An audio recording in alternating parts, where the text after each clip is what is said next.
And welcome to Liquid Lunch. It's coming at you live Tuesday, July 16th, 2012. It's hot now. The summer's here finally, Sandra. It is so nice to have the summer here. Yes. I love it. And you know what? It can't get too hot for me. No? No, everybody's complaining. I just love it. So you should go to the sun, Sandra, because it's pretty hot there, and it can't be too hot. What a great segue. Hugh, you are so smooth. Okay, so this is about Mita, who's doing, and that channel's sponsoring it, Yeah. and it's the talk that he's doing on July 25th about The sun. the sun, the revelation of anti-gravity in solar dynamics and cosmology. And if you can even say that, then you should go. Are you going? Yeah, I'm going. I'm going too. I'm going. Absolutely, I'm going. I think I'm probably not going to understand a thing. No, but here's I'm the thing going. about it. It's actually really exciting. Here's why. Because we are told in school that the sun is a hot fusion reactor. That's right? what we are told. That's the process that makes the sun work, hot fusion. Right. Right? But we also... Mita is saying something completely That's different. right. That's right. Now, there's another theory, the electric universe theory, is a new I've just heard about that. I think this is like a discovery, like the Earth was flat and now it's round. It is like that. More than that, now we know from with the work that Mita has done that not only is the Earth round, it's hollow as well. And it's holographic. Well, that's your department. That's the fifth density. That's my department. Okay. But we're seeing how science and spirituality are coming closer and closer and closer together. Now, that was a smooth segue. How? Just because the Earth is hollow? How does that make Well, it? hollow because there are actual beings inside the Earth. And there's another world inside the Earth. There's actually water. There's crystal inside the Earth. How do you know? Because I know. I read that know. book too. We all read that book. I We were know. born with that book. Actually, you know what? Here's something. That's the only Jules Verne book. We're talking about Journey to the Center of the Earth. Oh, Every other book okay. that Jules Verne wrote way back when has been proven subsequently that it had scientific validity, except for that one. So Mita is now making it so that book is also valid yes. scientifically. I think what Mita's doing is he's bringing science closer to the actual truth. Because you know what? I mean, we all know you create your own reality. We do? Yes, we do. And science is now starting to prove that. Right. Right? But a lot of people already knew it. Uh-huh. Like a long time ago, and were just laughed at or, criticized for it. And now more and more and more and more science is actually proving that. Is that phone ringing bothering you? No. Okay, it's not I'm sure distracting somebody you? can figure out how to answer it. Okay, somebody can figure out how to... Okay, the phone is ringing, we're answering it, but we're not answering Try it. the other line. Okay. Oh, well. See, it's one of those holographic things. Yeah. Really. So, speaking of being here in third dimensional, I want to share something with you. Okay, go. Okay, so I got a notice from Scotiabank. I have a Visa card with Scotiabank. Check this out. Okay, so I've never been one to not pay my bills. Mm-hmm. Okay, so every time I would get my balance, I would always pay it. Okay, Right. so I'd have zero balance, right? So I never accrued that interest. Okay, so here I get an important notice for Scotiabank credit card card members.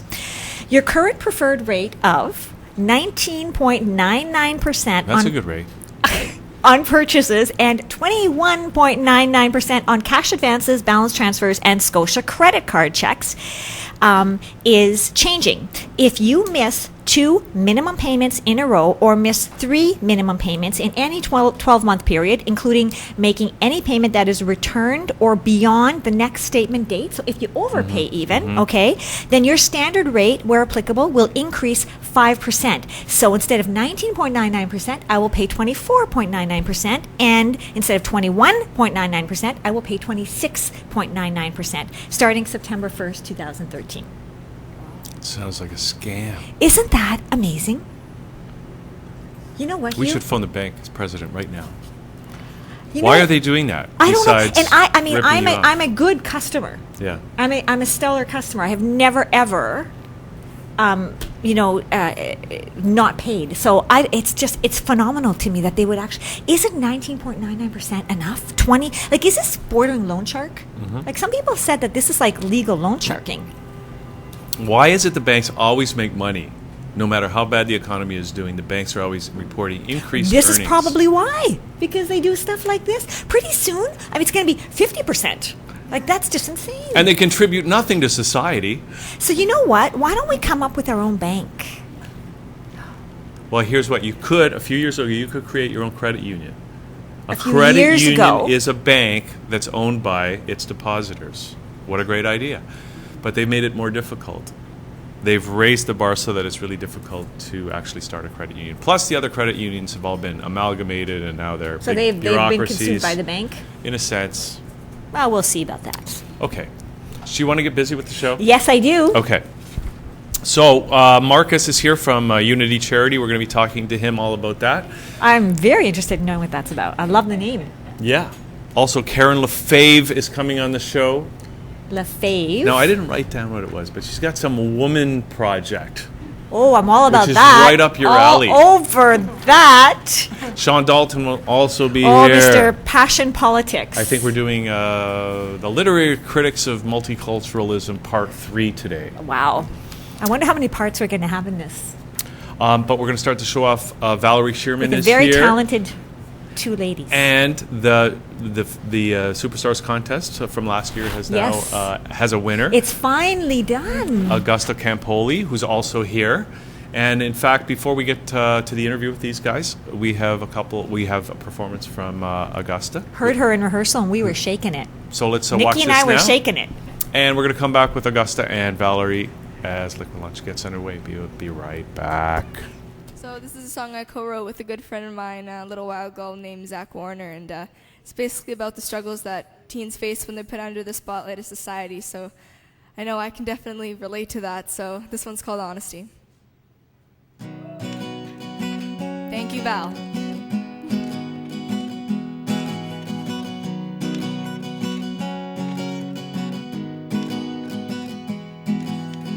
Mondays that will never end, Fridays seem a long-lost friend at 14 when they're mean. The 5 days in between, they call me names, they say I'm strange, they call me things that I can't change about me. But you see, I'm who I'm supposed to be, and I may lose some sleep at night. At least I know the wrong from the right. Honestly, I ain't asking for your sympathy. The difference between you and me is in honesty. Well, I'm happy being me.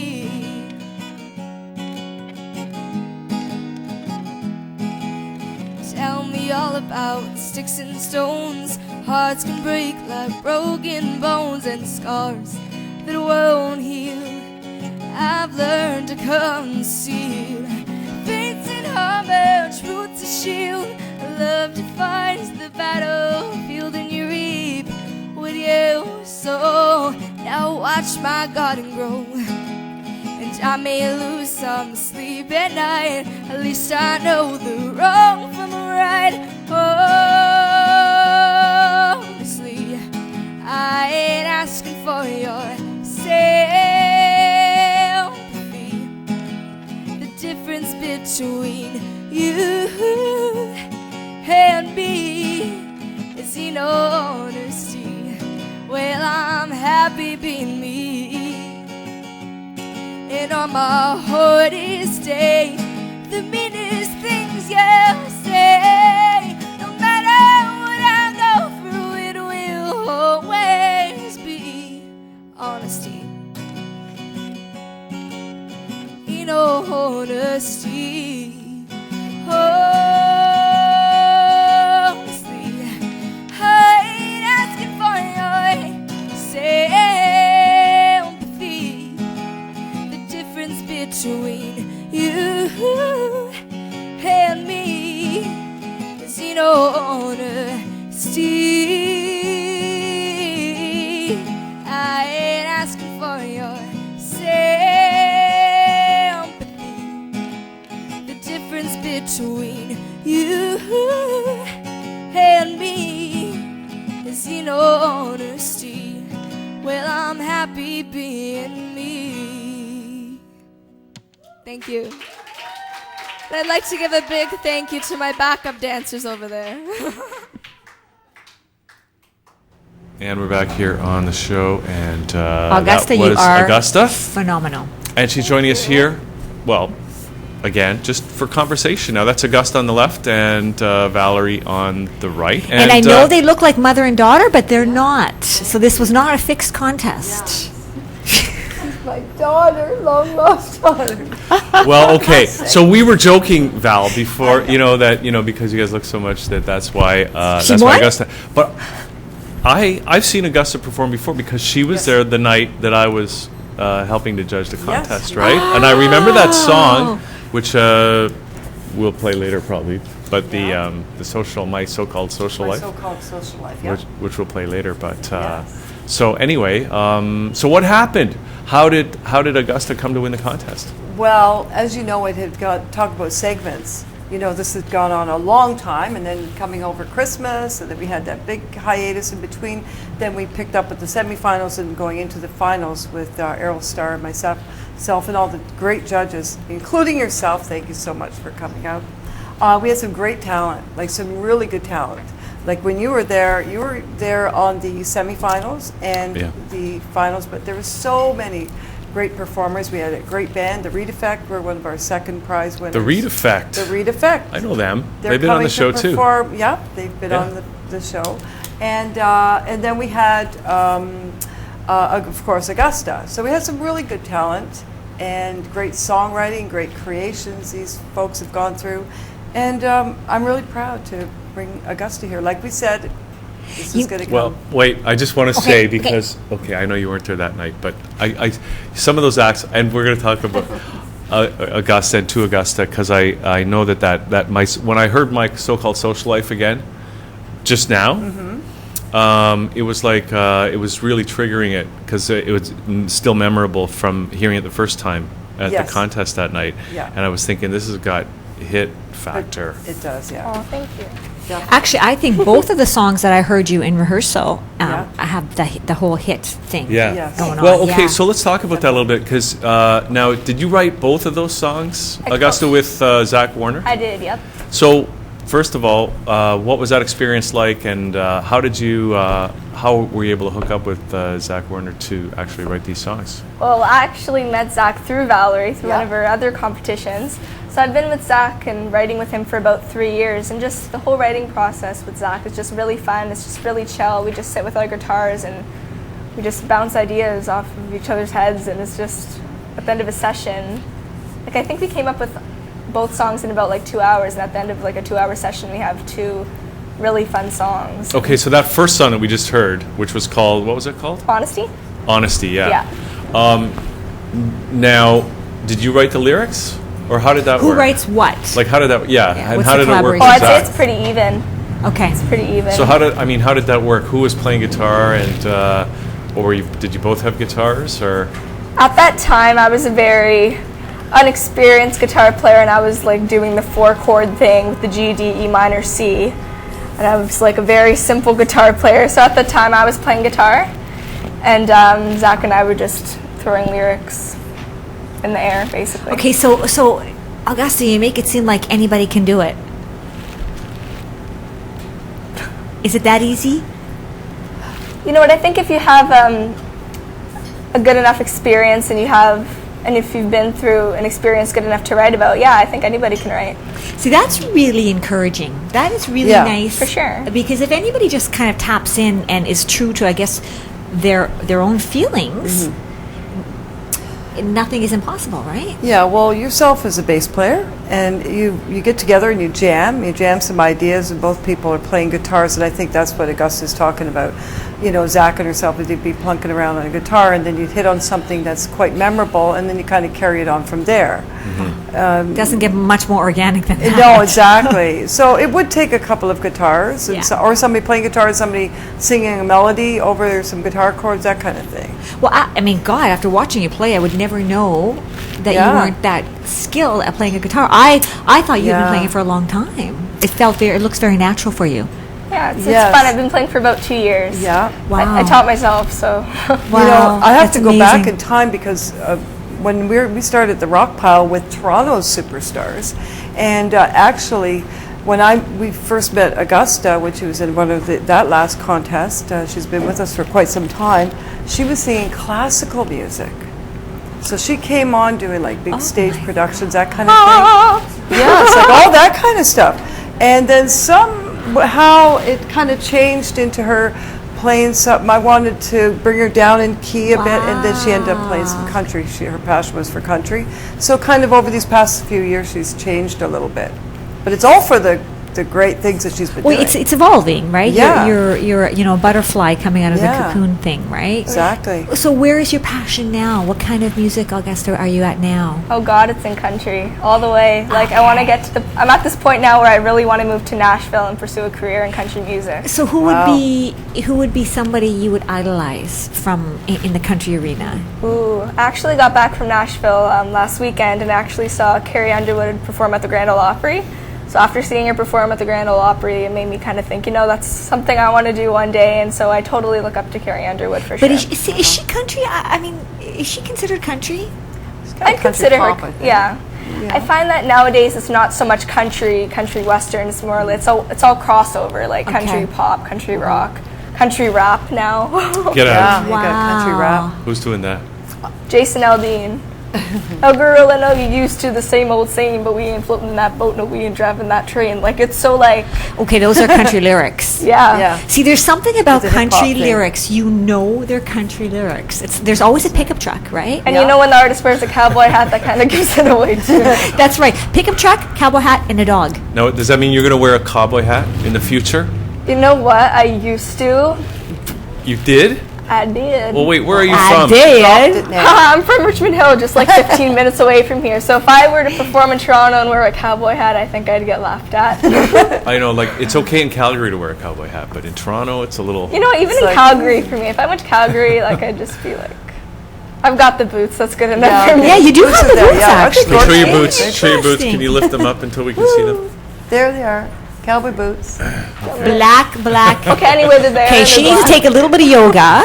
A little bit. I have to Country tell artist. you that Augusta's only 14. Oh my God. So those of okay, you so I that thought are you were watching the older. show. Yeah, No. How old did you think I was? Oh my, 19? Yeah. I thought you were old Yeah. enough to drink.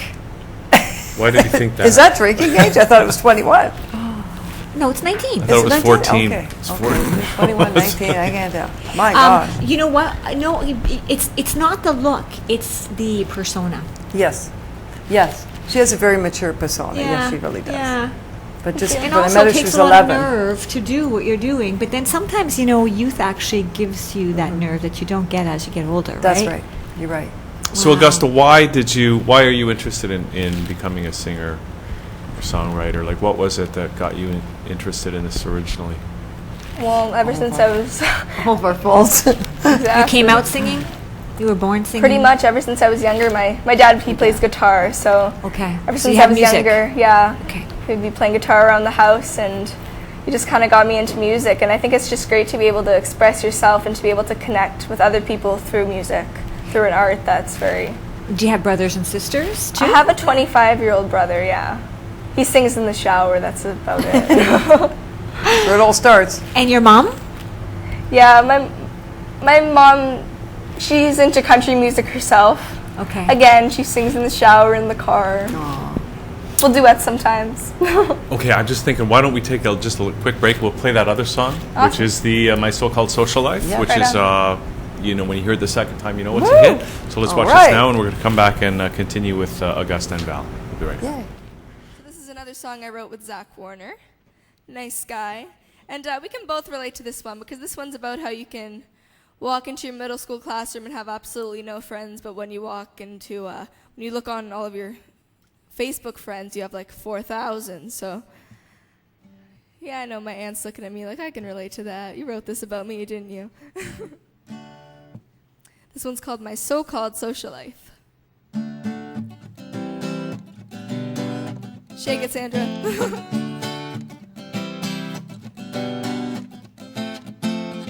I ain't a social butterfly. I'm not the queen of junior high, but all my friends all like me fine, even if they're all online. Yeah, yeah, I'm sweeting like a bird, oh, and good loving every word. All my nerds and my geeks, my computer freaks, I made friends with Taylor Swift last week.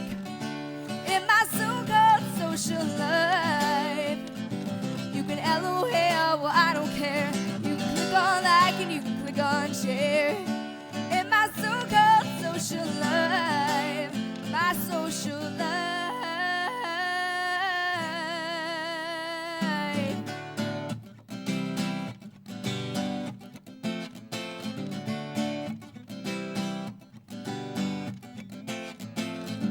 Well, I've got BFFs galore, so I never feel ignored. I've got my status to update and accounts to activate. Well, I've got 1,800 friends, oh, not including MSN. Oh, all my nerds and my geeks, my computer freaks, I made friends with Taylor Swift last week. In my so-called social life, you can LOL, well I don't care. You can click on like and you can click on share. In my so-called social life, my social life.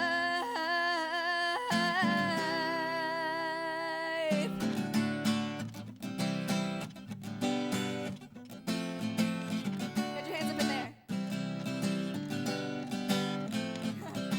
Yeah, yeah, I'm treated like a bird, oh, and you're loving everywhere. Oh, all my nerds and my geeks, my computer freaks, I made friends with Taylor Swift last week.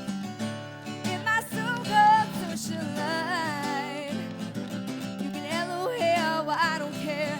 You can click on like and you can click on share.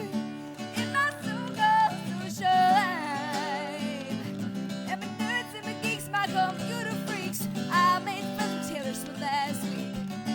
In my so-called social life, on my Twitter feed I got tweets to read. I made friends with Scott and McCreary. In my so-called social life, my social life.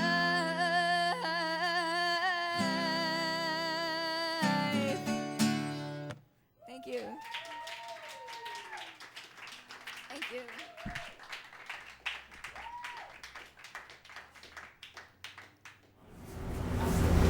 Okay, we're back here. That was My So-Called Social Life by Augusta Campoli, and Augusta That's the theme song for Facebook.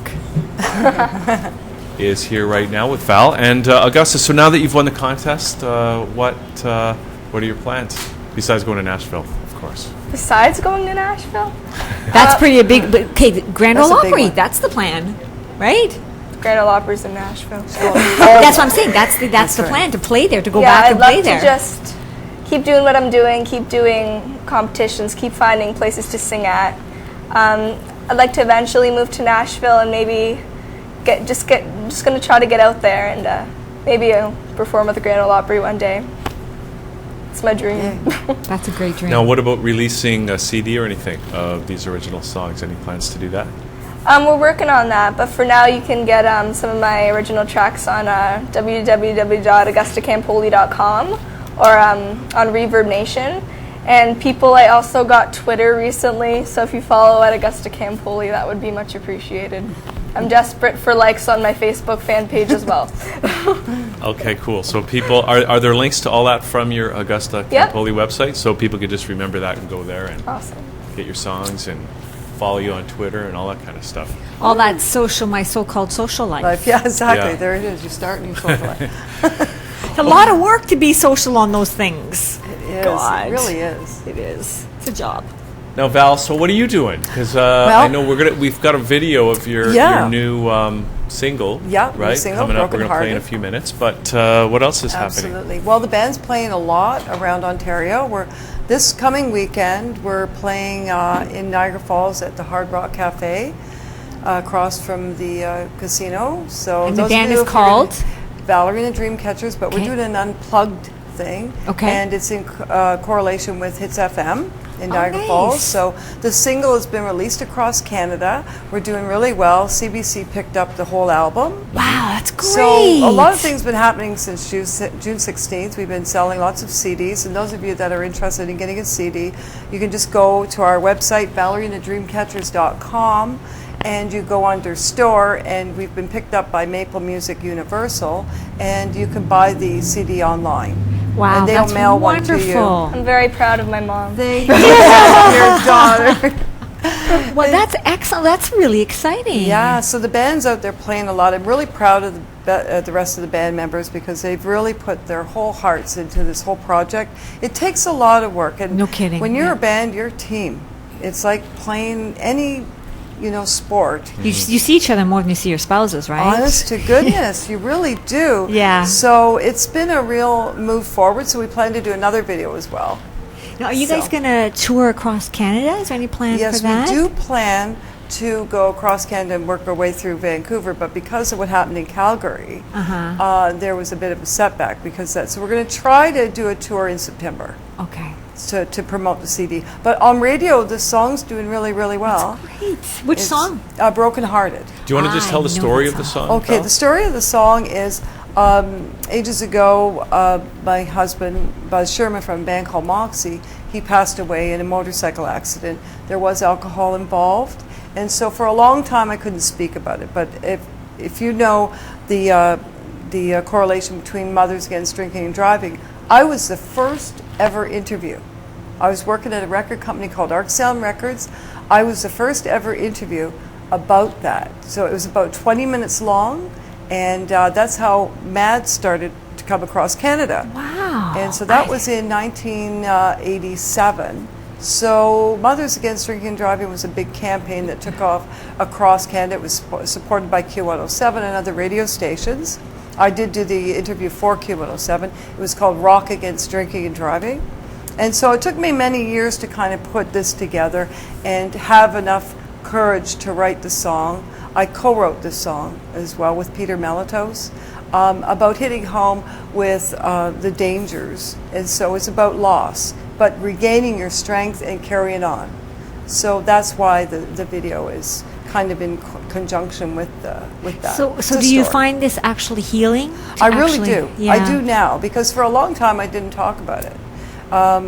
People knew that Buzz had passed on, and I did a lot of radio shows and TV shows. I went to Texas where Moxie was very big, and we did talk about it, but we just touched upon it. Wow. But it's so important now that I wanted to get the message out that Wow. telling the story in the video. So there is a correlation to that, but it could mean anything to anybody. It means loss and regaining your strength and carrying on. Which is something probably most people have to go through at That's some right. point. So- one way or another. Exactly. Do you have a question? Because I have a question No, of you. go Okay. So how did you regain that strength? I think I regained the strength through a lot of since the band's been out there playing. A lot of Moxie fans have been coming out to see us play. Wow. I think I got the strength through them to tell the story. They were more encouraging to me because wherever we went, there was always somebody in the crowd that said, "I remember you," and I remember your Wow. husband Buzz. So that means you're going to be going to Texas sometime soon, I right? think so. And I'd maybe love to. and maybe Nashville too. Texas. on and the way. Tennessee. It's on the way, yeah. So you can drop I'd your love daughter to. off, maybe, and Yeah, then maybe you don't know where the band's going to end up. So we really had a great time recording this whole album. Wow. But this is the first single off the album. Okay. called Broken Heart. We're going to watch the video right now, and of course, with Thanks. that, we're going to look at it with Different new eyes. yeah. And Yep. so, Val, thanks for coming in. And You're when is welcome. Superstar starting again?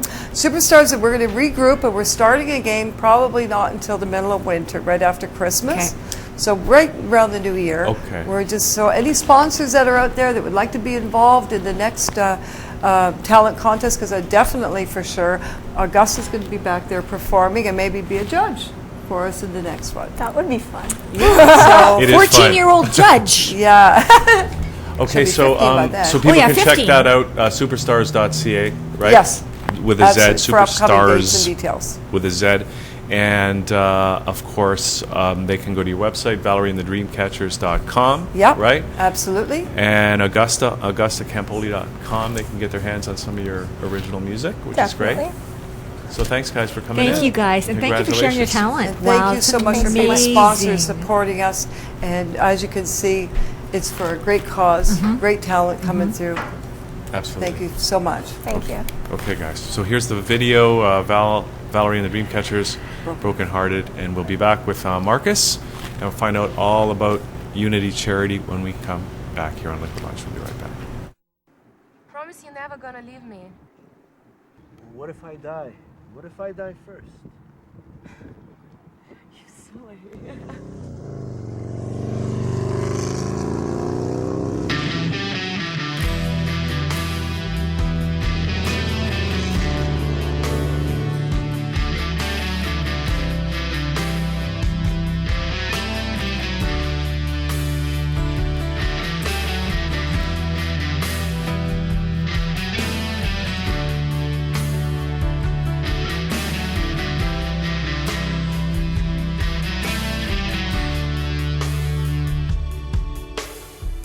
Sit alone with the memories my heart couldn't say. Your lips that day sang a lullaby. Time carried away. Still I'm okay. Try to stand up tall. No, I won't fall. Finding my way. Now I feel so broken hearted.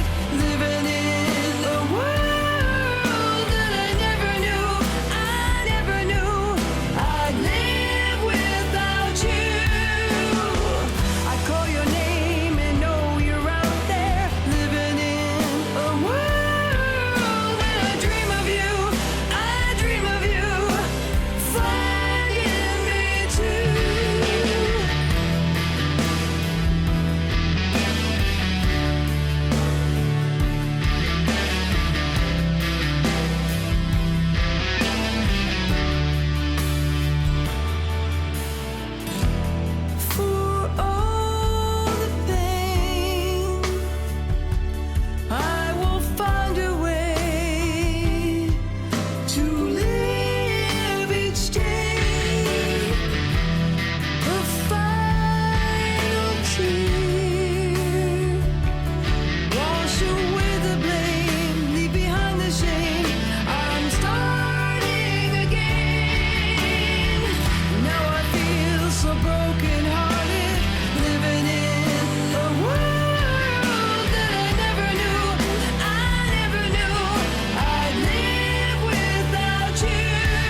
So there's Val and the Dreamcatchers, Wow, Broken Hearted. That's an amazing song. Now that we know what that means, wow. Yeah.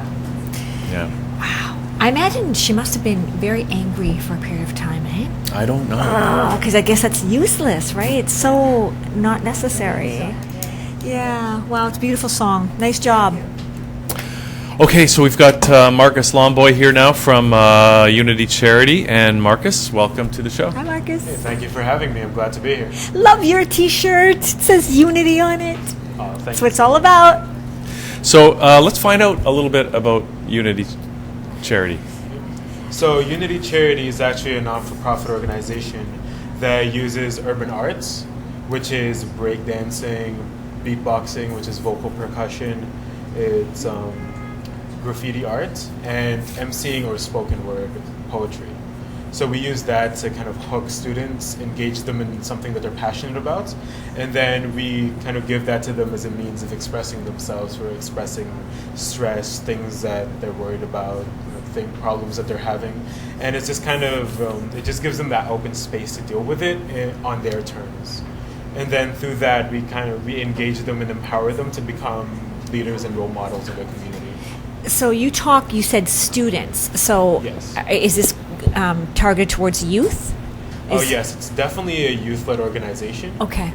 We have our full-time staff, but a lot of people that are coming into the organization or people that are participating in it are youth, because our primary target group is high school students. Oh, But we're okay. also expanding into elementary schools as well, because to us, high school is a really important time in the lives of youth, because that's when they're really forming who they are. Yes, and then their really self-identity. getting into- Exactly. But we're starting to learn that elementary is a big part too, because not only is that when they're the most malleable almost, but it's like when they're getting prepared for high school and everything that comes with that.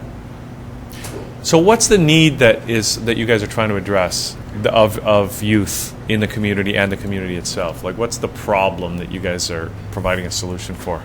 A lot of it is that we're giving them that means to express themselves, because a lot of students, some people they get called at risk or Okay. disengaged, and a lot of it is because they don't have that means to participate. There's a lot of clubs in schools, but a lot of times there's still students that are kind of left out of the loop because what they're passionate about isn't included in those clubs or those groups. And that's So- that urban arts you're talking about. Exactly. So are you targeting specific schools, specific areas of the GTA? Is that where you're the less privileged kind of thing? Is that where you're going? Yeah, pretty much. It's just we're really targeting schools that have been labeled at risk, or that there are a lot Okay. of students that are labeled disengaged. So what does that mean? Pretty much Less either- fortunate? Poorer? Not really, it's It's like you were in high school, Sandra. I probably. would be considered square. I'd be like no risk, boring. That's what I was.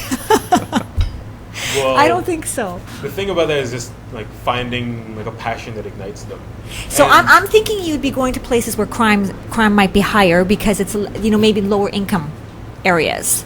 Is that Yeah, that does tend to be one of the trends. Okay. But a lot of it is that sections where there's a lot of things happening. Sometimes it's family problems, or just or that they're just not involved in school, and a lot of it doesn't even go into how the students are and why they're like that. But it's just because of how they participate in school, they get labeled and put into these groups, Okay. when in reality it's all just about finding something that hooks them in and making them Okay. interested in it. That's amazing. So you go into these schools and you have a performance? Is that what you do, or?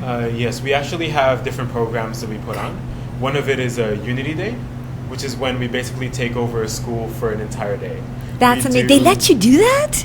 Yeah, and what it actually is we do an assembly for 1 hour in the morning. Okay. And this assembly is a skit, and it just focuses on problems that youth deal with on a regular basis. So it could be relationships, bullying, stress, family problems, friends, things like that. And we always have 5 artists doing it. And they all represent each of the different art forms that we participate in.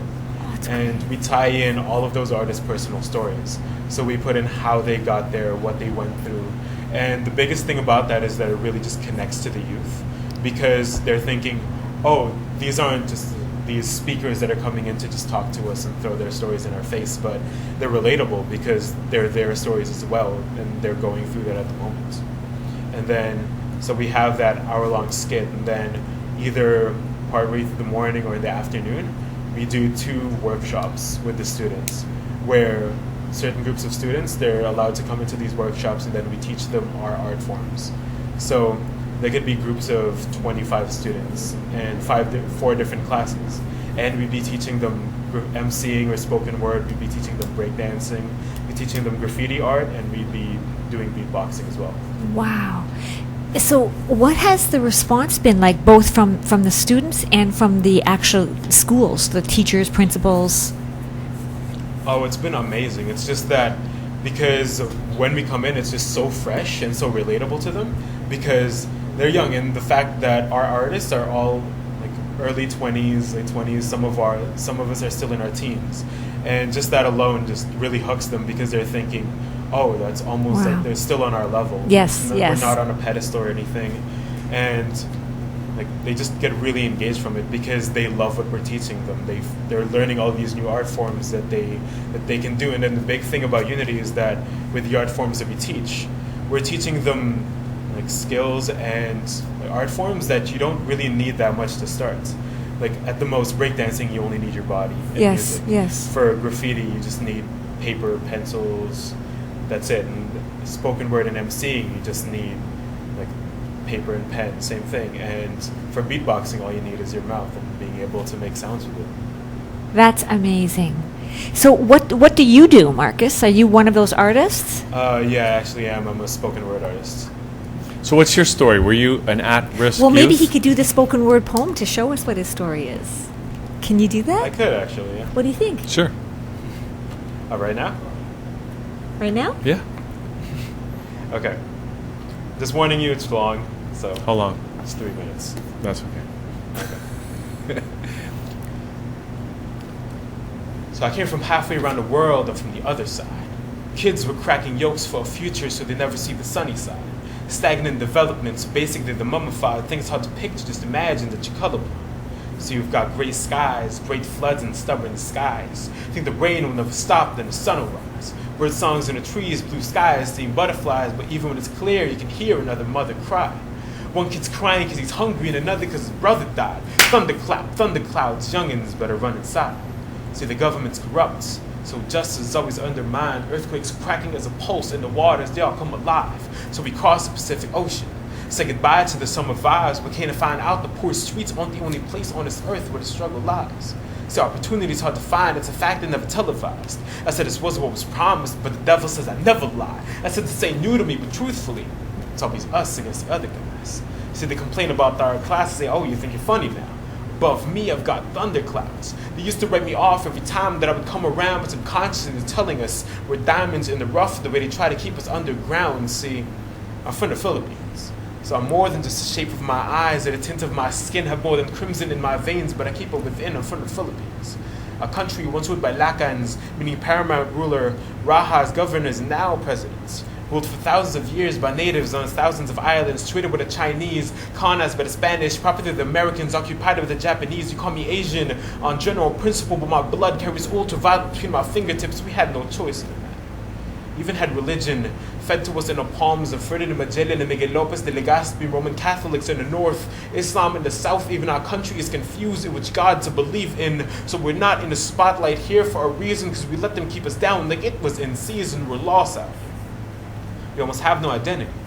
Don't know where we fit in, have a culture for our children, and they're all steady drifting down the stream where this backward society wants to take them. Me, I have revolution in my wrists, change in my chest, because everything that's gone through my blood now makes sense to me. We're rainbows after it rained blood on the pages of our history. See, my heart pumps 5 centuries of colonization and occupation for our future. You try to paper coat with my past and blood runs thicker than rivers of gunpowder, because more than just a race full of caregivers and nurses, we're just all packed in the churches. So you better get off there before you get Pacquiao jabbed in the hearses. See, I'm from the Philippines, so if they ask me why I'm here, let me tell them why.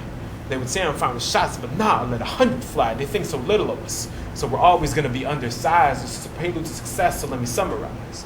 They're never just gonna hand us opportunities. So I'm staying on my humble grind, trying to lead by example and change the trend of success for those coming from the other side. Thank you. Thanks.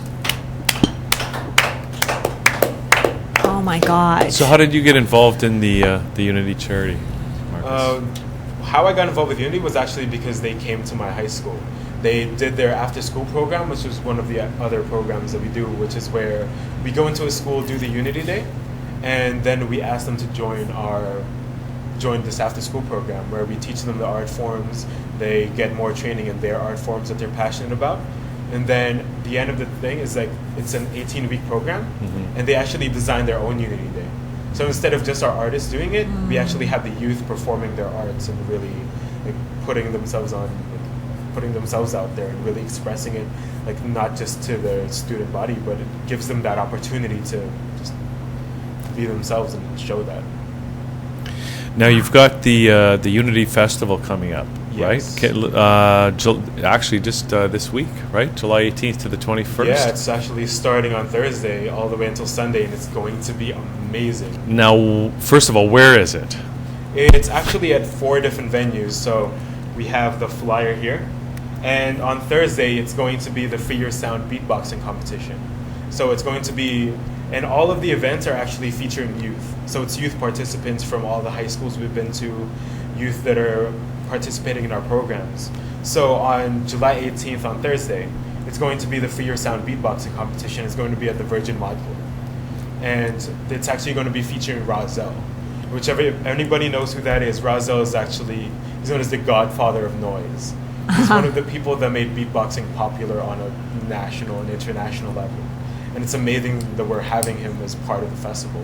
Wow. So it's going to be a 2-on-2 tournament of youth teams beatboxing. Wow, that sounds like fun. Exactly. And the winner actually gets to go over to the national competition in the US. Wow. And do a showcase there.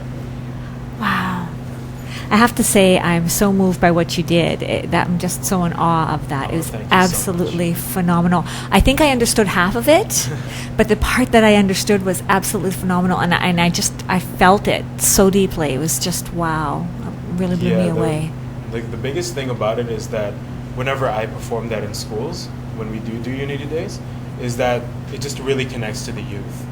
And I actually had a few students come up to me and say, wow, it felt like I was the one sitting in that chair telling that story. Wow, that must be such a compliment to you. Oh, definitely. And like the reason that I do poetry and perform to begin with is because I want to reach people. I want to tell my story because I know that while it is my story, a lot of times it's everybody's story as well because we've all been through certain situations and it's just a human experience. And then it just brings us together when we're able to be open about it and just bring everyone into it. Wow. Okay, so we got the beatbox contest Thursday. Then what else is happening? And then on Friday, on the 19th, it's going to be the Free Your Style breakdancing and all styles dance competition. So before, a lot of it was Unity focused on breakdancing, but now we're also reaching into all styles because why exclude everyone when there's Sure, that's so what many Unity's different all about. styles? It's not no exclusion, it's inclusion, Exactly. right? So makes It's sense. going to be at the Phoenix Concert Theater. Wow. And it's going to be amazing. I think there's about 300 dancers competing. Oh, wow, that's a lot. Exactly. That's going to be all day then. Yes, it's going to start at 4 p.m. and I think it's going to end at 11 p.m. But the thing is, it's almost like it's all youth. So these again are students from all the high schools that you guys work with? Yes, and they're just getting involved. They're trying to take their craft to the next level. But this is open to the public though, right? Yes, and the good thing is that because we are reaching out to youth, for anybody under 18, the events are free. Nice. And for anybody over 18, it's really affordable. It's if you buy your tickets in advance, it's $5. Wow. And at the door, it's going to be $10. Wow, that's very reasonable. Okay, so that's Friday. Yes. Then what? Oh, and I forgot to mention that on Friday we also have Kid David coming through, and he's a dancer choreographer from LA. We're actually bringing him over. Nice. He's doing a workshop with all of the dancers that are participating. Nice. So not only do the youth get to share the stage with him, but they get to learn from their teachers as well. And same with Razel. He's actually doing a beatboxing workshop for our beatboxer participants, right before the show. And on Saturday, July 20th, that's the big day, we're actually taking over Yonge and Dundas Square for the entire day. Wow. And it's going to be from noon all the way until 10 p.m. It's just non-stop youth action. Everything, There's- all the arts forms? Exactly. Okay. There's going to be, we're going to have the stage set up, we're going to have booths, we're going to have Unishop, which is Unity's clothing line, which is like the shirt that I'm wearing right now. Nice. They're going to be on sale for the public. And one thing about Unishop is that we're just really trying to put out the values that are connected with it. Because they're not just shirts to us. To us, when you put this on, you're representing unity and all of the values that that it represents, like respect, integrity, community, like things like that. It's just, we're just representing everyone as a whole, and we're just trying to share that with everyone, just knowing that what it is and. Really So what? showing So it's what time does rain or that shine. start on Saturday? It starts at noon.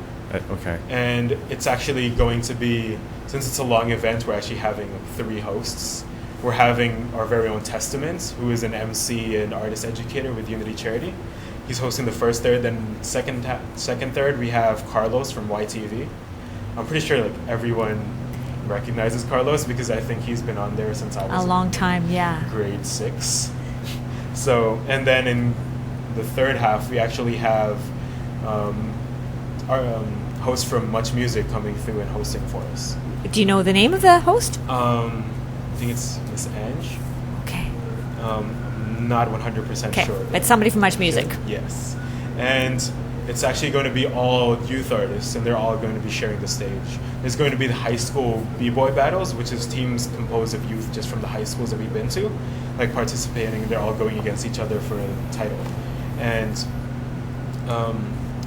And it's going to be different acts that audition to get in. And everybody, all of the acts that are performing from the youth are all under 19.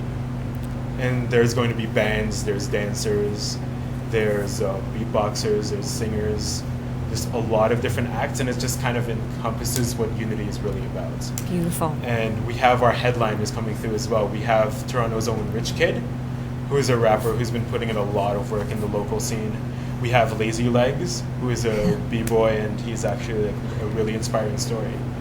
And he actually suffers from like a condition Okay. where he can't really he doesn't have full use of his legs. Okay. But he still b-boys, which is amazing. Like he uses crutches, and if you've ever seen him, he's amazing.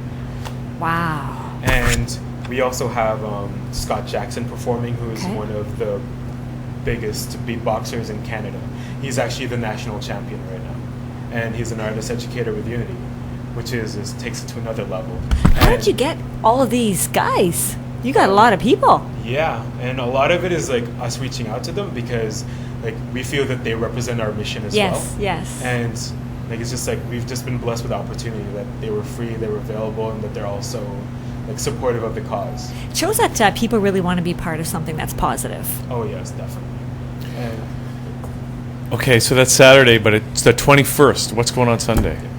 oh, and like for the 20th though, I still want to bring up like our headliner Talib Kweli, who is like this award-winning hip hop MC. And like that's one of the main reasons that people are coming to the festival is to see Okay. Talib Kweli. And the thing is that it's free. The Young and Dundas is a free event. Nice. And one of the best things about that is that the youth get to share the stage with him. So not only do they get to perform in front of like hundreds or maybe even thousands of people, but they can say, "Oh, I was on the same stage with Talib Kweli." And- Wow. Awesome. and That's on s- your bucket list. Oh yeah, for sure. And on the 21st is a Sunday, and we actually have like the last event of the festival, which is the Free Your Voice All Style Lyricist Showcase. So we have spoken word artists, we have MCs, and there's a skills challenge where they have to freestyle and rap on beats and do a piece. And it's going to be a competition, and then whoever wins gets to like get that crown and showcase at the end. And we have Queen Goddess from New York, who's an amazing spoken word artist, and Mishi Mi, who's Oh, a- I've heard of Mishimi. yeah, and she's amazing. And Toronto's very own, so it's going to be amazing. Now, where's that event going to And happen on that the is going 21st? to be at Daniel Spectrum in Regent Park. Okay. Wow. Sounds like Great. a unbelievable next few days. You're not getting much sleep, buddy. Oh no, but it's all for a good cause, so I'm more than happy to put in the work. Wow. It's the Okay. fun. Happy to put in the fun. Because I don't think it's going to be a lot of work. Exactly, especially with Yonge and Dundas Square, it's a long day. We're out in the sun, but there's just so much positive energy and positive vibes happening. And there's just, do you guys know what ciphers are? Thank you for asking me, not just assuming. I don't know. No. Tell us. Okay, ciphers are circles where people get into a circle and then people are allowed to showcase their art in the middle. They go inside, they dance, and then the next person goes in, and it's just this kind of exchange of art forms. So see, Hugh, I think we're a little bit too old to know this stuff. No, we're going to do one after the show. Okay, we're going to do one after the show. How do you spell that? Cypher. Okay, see, I would have guessed that.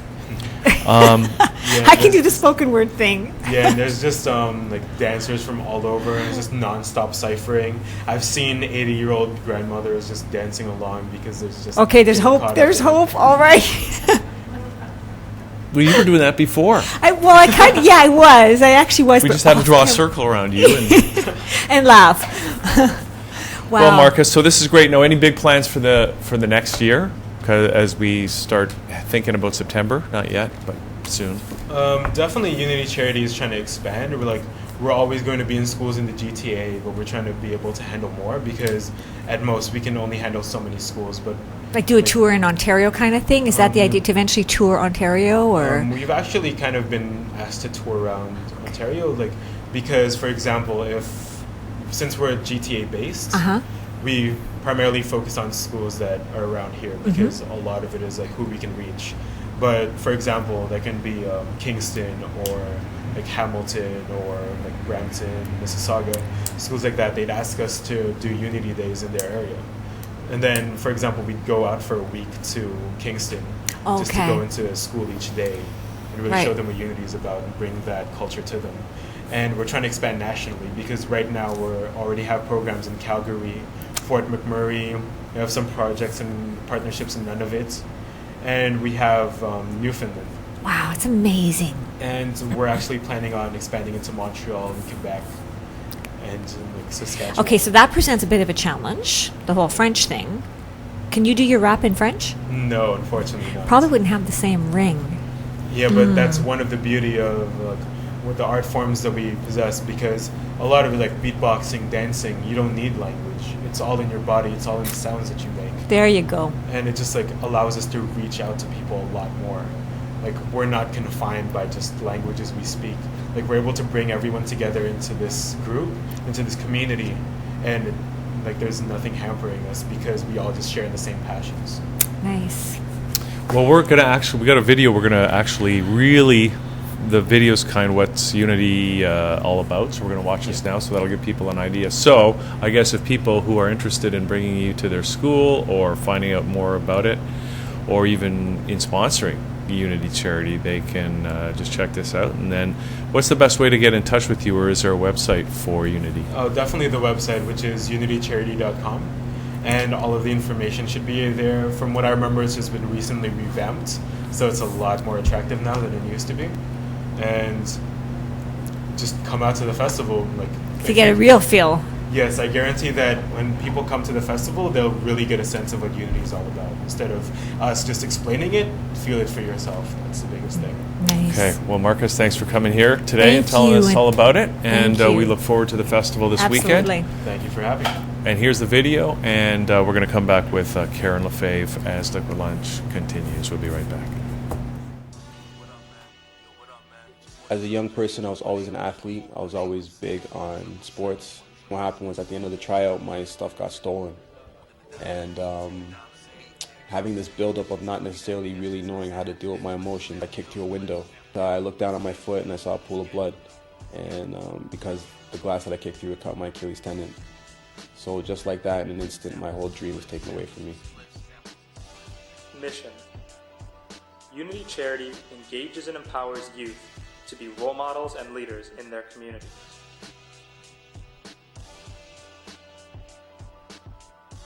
I'm the type of person who builds up my stress inside until I can't take it anymore and I'd even get sick.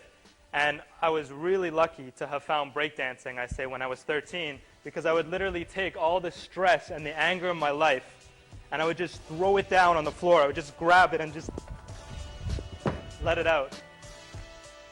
Engage. Unity engages youth using relevant and accessible art forms, including breakdancing, spoken word poetry, graffiti art, and beatboxing. I have never in my life seen our youth so engaged. They were lifted, they were inspired, and I saw the very best in those students. I left inspired. I left very humbled by what I had seen. Empower. Unity empowers youth to tell their stories, to heal and inspire. Following year, I went back to the same school with a lot of hatred in my heart for everyone. I walked down the hallway, and I just saw these guys doing some crazy stuff in the hallway. Like they're just doing some things I couldn't really describe. I've never really seen it before. I just walked up to them, you know, with the hate in my heart, asked them a simple question. I'm like, yo, what are you guys doing? And they turned and looked at me and simply said, we're breakdancing. And they just asked me straight up, do you want to learn? I started to realize that they were the first group of people who accepted me, or was, I guess you could say, nice to me at this school. School programs. Unity Crew is an intensive after-school program empowering youth to use urban art forms to tell their stories as positive role models in their high schools and elementary schools. Community programs. Unity drop-in programs attract youth to safe practice spaces during evenings and weekends. Unity Festival is a multi-day celebration that gives youth a public stage and platform to perform and tell their stories. Unity leadership groups perform and teach workshops in their communities. Unity University chapters gives youth graduates the opportunity to give back as role models after high school.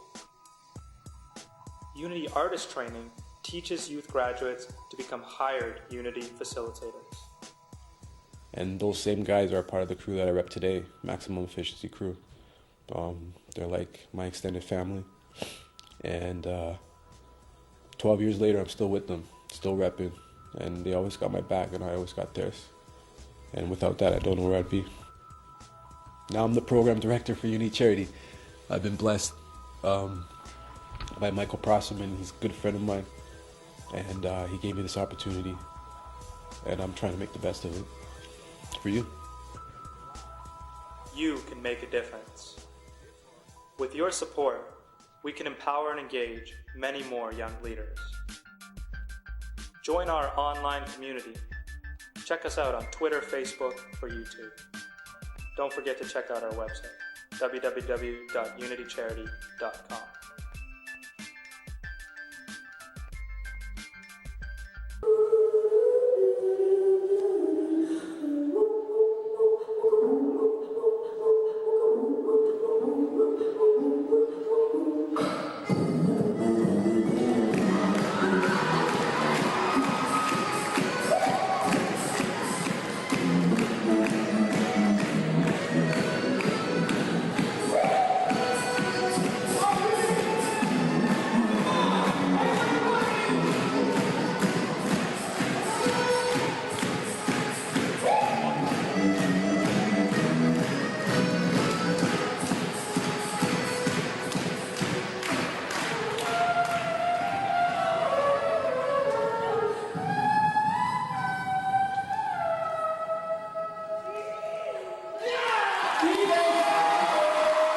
Okay, we're back on the show. Karen Lefebvre is here. Karen, welcome back to the show. It's been a while since you've been here. Yes. That is a beautiful dress. Thank you. I love that. Now, Karen, okay, so, I mean, the last time you were here, you had just written the book, right? Yeah. Called Nemesine, which is kind of a sci-fi, but environment related, right? What's sci-fi? What if we don't take care of what we're doing right now? What could happen to our planet? So it's not really sci-fi. It is a bit speculative fiction, but there is a lot of science fiction in the gadget, and there's technology keeping us alive. Because remember, we thought Star Trek was sci-fi. That's true. It's more prophetic. So, I mean, that was a big development for you, Yes. a big project and a Yes. great thing to have done. So, again, congratulations for Yeah. that. But you're back here today with a little bit of a different project, right? Yeah. Do you want The tell? Woman Not Waiting is the project that I'm working with. It's a way to inspire women and empower them to take small steps for the environment. Because right now what we find is there's a lot of happening out there. As you can tell, we had this just major flood. The weather's going crazy. There's GMO everywhere, G everywhere. I mean, we're just, little by little, we're destroying the We're being planet. bombarded. And we're reaching a tipping point. So what I want to do is to help people realize that they don't have to be overwhelmed by all of this, that there are small things that they can do and take charge of their own habits, which weren't such a big thing. And by cumulatively doing these things together, we can demonstrate our impact and actually show that, yes, we can start reversing. Can you give me an example of the little things that we can do every day? A simple every day, thing. for example, in Canada, we tend to be very water wasteful. So little things that we could do would be turn the tap off when you brush your teeth. Turn the shower off when you wash. You don't need to have the shower on and lather. You can Or turn it bathe off. less often. That's what I do, Karen. For the environment. That's why that's why those days that I'm sitting further away from him, you know why. You should bathe less Good, often good. too. Then we can be samers. You get the pheromones going at work. Exactly. Yes, Karen, you're reading the same internet things that I am. That's right. Okay, Right? this is all strange to me. So You get more. You get more when you don't bathe. Okay. Less is more. Less water is more smell. Or small is the new big. So No, less more is more smell. I saw somebody wearing a T-shirt the other day. It said, "Broke is the new rich." all right. That is probably true for 99% of the world. Okay, Karen. but Now, where did this idea come from? First of all, the name. Like, let's talk about the name. Woman Not Waiting. Not waiting. And that's the website, right? That's .com. the website, and that will be the social network that I'm building on it. So the first step is to put a blog up and start just getting some messages out and make it fun. So because I have science fiction in my blood, I kind of make some stories sometimes, and there's a variety of things on the website right now. So I'm testing different kinds of approaches. The name came from, if you look, there's a post on the website called "What Are You Not Waiting For?" And really the name came from Ladies in Waiting.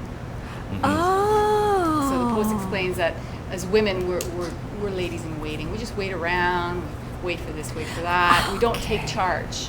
We're just kind of just waiting.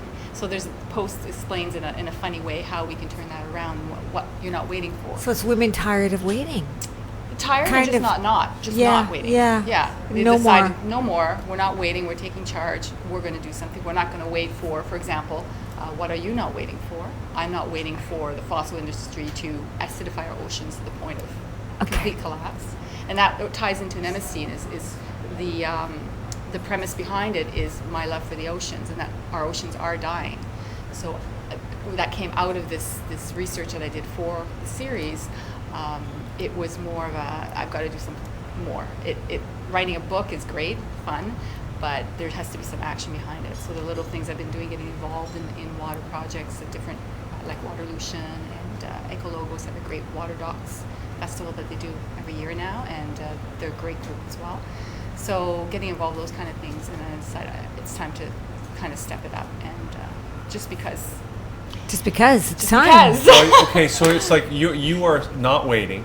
I'm not right? waiting. You're not waiting. You are taking action to Yeah. save the world's environment, right? To step up to my role as a steward, and Okay. that's what we are. We're stewards, and Canada has kind of forgotten that. Canada has. I think we have. Harper has. Well, unfortunately, people see it as Canada. Somebody voted Harper in, Outside, or yes. did Harper vote Harper in? Yes. We don't know. Don't worry, not yet, but soon we'll have voting machines, and it won't matter. Yes. So, for example, that whole issue of my belief is that we need to step up to be our stewards again. So on July 1st, I wrote a new national anthem. And I posted it on my Nice. on my website, and I sent it to Harper. I don't think he's going to read it. And I sent it a few places, and just to get us thinking about what our national anthem means to us, which most people don't know because we're not really into that singing the national anthem thing. But when you actually sing it with words that really mean something to you, like the environmental, then it completely changes your feeling about the country. Nice. So I'm hoping that will become our Women Not Waiting national anthem. So I mean, obviously this is targeted toward women. Mm-hmm. So is there a reason you did that? I did that because women tend to be more interested in this kind of thing. The nurturers, right? Yeah, Is that the yeah, idea? Yeah. Okay. And they also have the buying power. And women have the buying power? Oh yes, that's why marketers target women. So women can change the tide because they're the ones who are buying the products and buying the hair stuff and the makeup and taking care, still taking care of the family. I mean, it is joint, but women are still in that role, and they have that power to change and say, no, I don't want that, or yes, I do want that. Wow. And men can get involved as well. I mean, it's not exclusively It's not women. a sexist thing. No, but it's written with humor that women would find funny. Men might find funny as well, but it's like the ladies in waiting and all those kind of things. And there's little jabs here and there, but there's no sexism, no it's not a feminist movement. It's just empowering women as feminine women, not as men women. Right. You know what I mean? I know exactly what so you we can mean. wear these little dresses. And still be strong. Yes, we can. And so can we. Yes, you can. And we welcome you. And sometimes you do. And we're not talking Halloween. But I, like you, Sandra, don't wear underwear. Well, but I do shower. Well, then you'd be perfect for the phase 2 of Woman Not Waiting, and I'm not going to tell you what it is. What? You have to tell Oh, us. no, I can't. What do you mean phase 2? Is it a special special underwear that people can purchase? There you go. We have to just wait. She can come back on the show and launch it. That's right. Okay. With us. In phase 2. Now, Karen, you mentioned that, so right now it's a website. Yes. Woman, singular, notwaiting.com. Oh, I thought right? it was women in You waiting. can do Women Not Waiting, and I've got that as well. It just goes to the same site. Okay. So but the site itself is womannotwaiting.com. Yes. Is it? Okay. .com. Now, you mentioned that now it's kind of a blog. It's a blog right now. Yeah. Yeah. So, and it's asking people to engage and provide their own input. So you can comment on it. So the idea is to get people engaged that way, and then turn it into a social networking site where I can get profiles up and all that stuff. And you're going to put this, now you can put this video on there in the blog, right? Yes, I am. And people can see what we're talking about here. That's right. Now, when you talk about a social network, like what do you Is this know, like a Facebook what's your intention thing, or? for that? It's like, well, not quite like a Facebook, because it's directed at women not waiting and the environment and the positive things and celebrating what our achievements and exchanging our achievements and providing different solutions and that kind of thing. So sort of an exchange. So it's a social network, just like a Facebook. You'd have your profile, and you would be able to post and communicate and start and get groups together and do some action, local action or international or that kind of thing. Is this Canada specific? Because you said No. Canada has forgotten. That because I wrote the national anthem on July 1st. Okay. Yeah. Okay. On July 4th, I wrote a tribute to the Star Spangled Banner, but I didn't rewrite it, of course, because that's not my position to do so. But I wrote a tribute to it and a little poem and sent it off. In my American Star. So why? Okay. Why isn't it your position to do so? If you feel it's your position to do it for Canada, is it just because you're a Canadian citizen? Yes. So isn't that just a thought? Like, isn't that just a really and truly, like, what's to stop you from writing something for Russia? A Russian national anthem? It wouldn't have... Or a unity national anthem? I think it would have more power if an American wrote it, because to them it means something deep. Okay. To me, it doesn't... It really doesn't... I mean, I understand their history, but it doesn't hit me the same way. Okay. So if I write it, it's presumptuous to think that I understand Eurasian. I don't. But isn't it environmental concerns? Yes, and there are Americans who have that concern, who have that passion, who I invite them to attempt to rewrite it, and it will have so much more power because they understand, the words. So all I did see. to it, I took words out of the anthem and I wrote like a little 4-line poem at the end, using those words and made it environmental. Okay. And I also took quotes from Obama's climate speech and started putting that in to the post. So it would kind of give that, today's a special day and this is the land of the brave and this is what a brave is. And put it down. Beautiful. That's beautiful. So I'm hoping that will inspire. someone to rewrite the national anthem. Yeah. Wow. So now, Karen, I think it's the concern for the environment is it's a great thing to take on. I mean, and you know, if we listen to the news, we know that the environment is in trouble, and of course, we need the environment. We live in the environment. It's the foundation upon which all life on the planet is based. Okay, let's talk about some of the things just to get people. I know this is going to be depressing. No, it won't be depressing. It's supposed But to be let's talk Empowering. about some of the things that are happening that we are facing with the environment if we don't do something, like take some local action. What are we looking at? Well, we're looking at our tar sands. Tar sands, okay. We're looking at mega farms. Mega farms. Mega What's wrong farms. with that? What's a mega? What is it? What's a mega farm? A mega Farms farm are good, and mega farms are even better. We're looking at the mega farms that are just massive farms. That Oh, we're have talking about like cattle and okay. pigs and corn and GMO. and all Factory that stuff. farms. Factory farms. Okay. Yes. Yeah, okay. Like the industrial. Mootrix. You know, if you've ever seen that little haven't seen that. Oh my YouTube God. video, it's hilarious.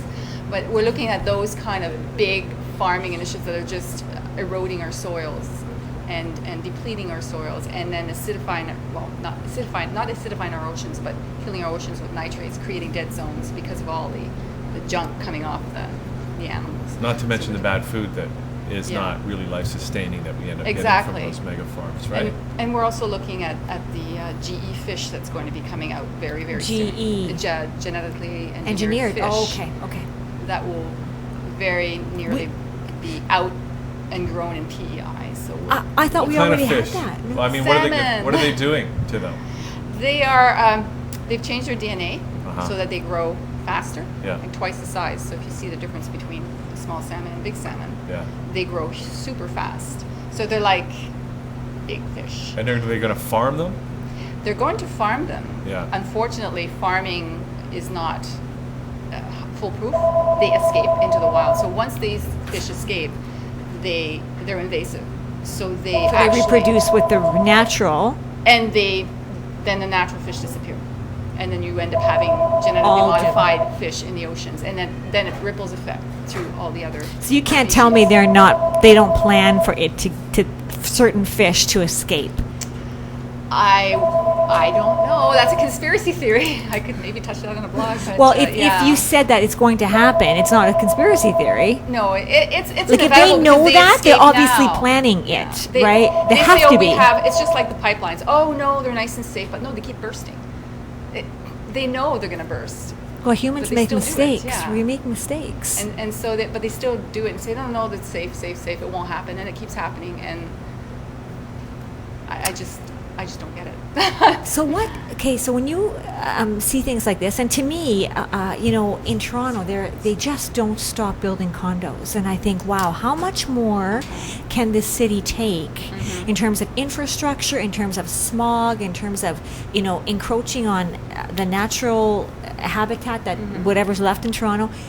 I mean, how does it stop? And do you not, when you see all this and you're facing this, obviously you're empowered, but is this discouraging to you at all? Do you ever have days where you're Yes. not sure? Yeah, I do have those days. It's just, it's really tough. And when I have those days, I realize that everyone else will have those days. Yes, absolutely. And then when I have those days, I feel powerless and I get frozen. So I have to take that, and my mission and my purpose is to make sure that I can take that and then lead other people, inspire them not to be that way. So that's why I want this to be fun. I don't the doom and gloom. That's why I'm writing little science fiction stories. I wrote a little 3-parter on skinny mermaid salmon, so it touches on the GE salmon. Like, what in the future? What kind of salmon are we going to end up with? So it's kind of like a little horror science fiction thing with a little humor in it. But it has a message. It's like, we're there. We're just almost. We're not as far as you think. Yeah. In other words. So I'm trying that approach, doing it in a fun way, and also getting people involved in phase 2. There will be a lot more fun, especially with your lack of underwear. That will be very fun. So because underwear cause environmental degradation. Exactly. They just end up in landfill. That's right. And so does showering every day. Just think of the time and the money we'll save. That's right. Yes. So, yeah. So I'm. Well, Just imagine the subways when people don't shower on a sunny day and hot day like today. Wow. People will be walking, will be getting exercise. Who's You gonna know, want to be stuck I in a don't train? find that as offensive as the chemicals they put on. That's a very good point. I cannot That's breathe. a very good point. I And can't perfumes and stuff. That Axe or whatever those guys put on, it's just, I find that offensive. And it doesn't. And And there are no pheromones. Take body That's over right. odor any day over Axel Yeah, all that stuff. man scent. Yes. Yeah. Old You may English stink, but you'll spice. get more chicks. That's right. Or guys, if you're If you're so inclined that way. inclined. Depending on your body odor. Okay, Karen. Okay, what else? What else? What else is going to happen if we don't start to look after the environment? What else will happen? Well, we're heating up, as we know. We're having these huge floods, like we just had. You know what concerns me too is, I mean, not too long ago we were saying it's so amazing how everybody else is affected, but Canada seems to be scot-free. We Oh, just we're seem not to be scot-free. Well, not anymore. That's for sure. I mean, not with the Calgary, and then what happened in Toronto, not too, last week. I did a little research, and it turns out that in the past, since I was born, Okay. Toronto has heated up about 3.1 degrees Celsius. It's heating up faster than the rest of Canada because obviously the way we, our infrastructure, all these things, but it is heated up. So that means it can absorb over 20% more water in the air. Right. That's why that whole big dumping that we get. We have more water, it's more humid. We get that tropical effect. Wow. Yeah, I wrote a post called Welcome to Tropical Toronto that kind of touches on that in a kind of funny way, but those are the kind of things that we see, and the south of Canada is not seeing it as much as the north. I mean, the glaciers are melting.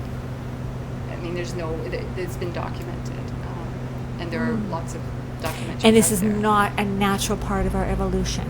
No, because they're going pretty fast. And the people who are scientists are worried. The people who know, I mean, they see it. It's all these deniers that try to squash it down. It's like, just because it's not one thing that's causing global warming, that doesn't mean we're not causing it. Right. We're just doing all these little things that are just. So all we need to do is just start changing our habits, and it's not such a big thing. So do you think it's not too late then to turn things around? It's not too late to save us, Okay. but it's going to start heating up from the backlog of CO2 that's been piling up. It's going to. Does that mean we're going to be moving? We're going to be getting warmer, but we can go to a certain point. If we keep going where we are, we're going to get warmer. We're not going to come back down. Okay. So there's going to be a period, where we have to buckle or just. I've got a fabulous video right now that's going to illustrate what's going to happen, because it's going to show all the sea levels rising, which is what's going to happen, which means we might have to move. We'll be able to see the map, and then we'll see what happens. Or just take up swimming? Or get a house that you can put on your back. A house that doubles as a boat. Or just a mattress. Okay. This conversation is so intelligent. Now, Karen, okay, before we watch this video Yeah. that's going to help punctuate some of the points Yeah. you're trying to make. So what we want to do is people who are, women especially, but also guys, but people who are tired of waiting for somebody else to take action on climate change, they can get in touch on your website, get in right? touch with me, and I want to start a group of women who are putting this together and becoming stewards and leaders, so that we can show the general population that that it's not such a big change. You can do these little things, and also to inspire them to connect back to the earth, because if we're not connected at a very soul level, I mean, it's not about religion, we won't care. We'll just say, let's party, but we won't care about the oceans dying. Right. We won't care about the trees. We won't care about. Well, I think that's what's happening. I think that's why you're doing Yeah. what you're doing, because right now it appears that we don't care, right? And it yeah. But at least now, and we're here we are. We can actually. It's not so bad right now. I mean, here we are. The oceans are still where they are. We can still take action without being under the pressure of having to desperately We have some breathing room. do we're some not. reaction rather Well, than action. We're not at that point, but those who want to react, yes, go for it, because we have to go in different, some people need to be activists, some people need to get to the government, some people need to do the daily acts. Everyone needs to do their share. So attacking from different areas is the best approach. Okay. So I'm taking let's have fun with it, and let's relax, and when you're relaxed, you get ideas, you get all these wonderful innovations. Yes. So let's just do that. Okay. So people can be proactive rather than reactive at the moment. And what's the website again for people that want to? It's called womannotwaiting.com. Okay, Karen. Yeah. Thank you for taking this initiative. It's amazing. It's brilliant. Yeah. I love the approach. And come back when you have the next thing. Yes, because the next level, the next announcement. It's all about Hugh. That's right. What do you mean? He won't be having any underwear. It's all about you for the next one, because it's going to be something to do with men. I don't know. I hope so. Well, I don't know, of course. Who knows? You do. You do. Okay, so we've got this video. It's about the sea levels, and also then, we're going to watch 2 videos before we come back with Sean Dalton, who is in the house. I got this other video. Apparently, there's an Illuminati Grand Trine star alignment coming up. Could mean big changes, Sandra. So let's watch the sea level, then we'll watch that, and we'll come back with Sean Dalton, and Liquid Lunch is hitting the home stretch. Womannotwaiting.com. We'll be right back.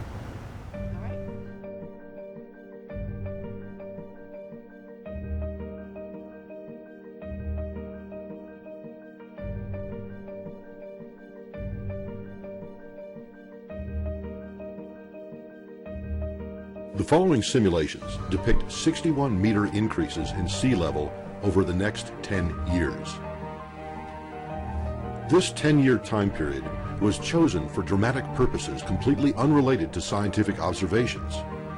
Instead, these simulations, coupled with ominous music and low-frequency narration, definitively answer the biggest challenge currently facing mankind. In this simulation, the city of San Francisco, California, is virtually destroyed.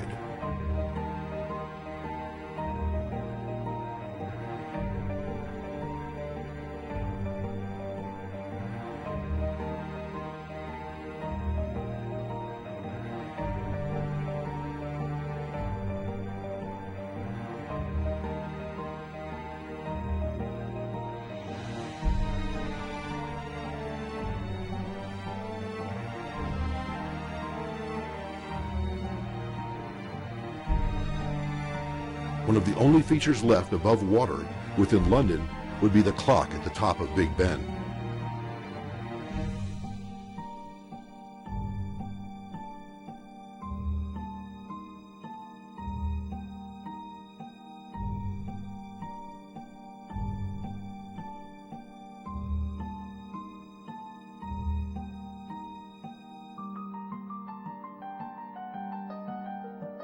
The Opera House in Sydney would be completely submerged.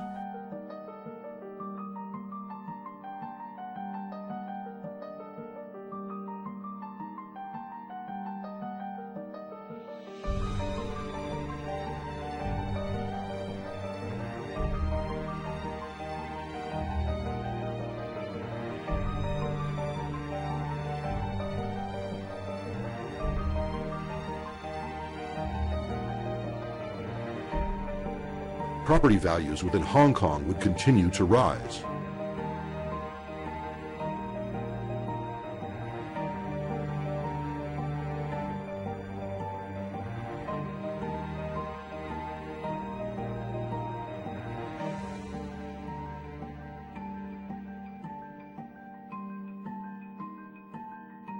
What can you do to prepare for these changes? Take your family and loved ones and head to high ground. Wait.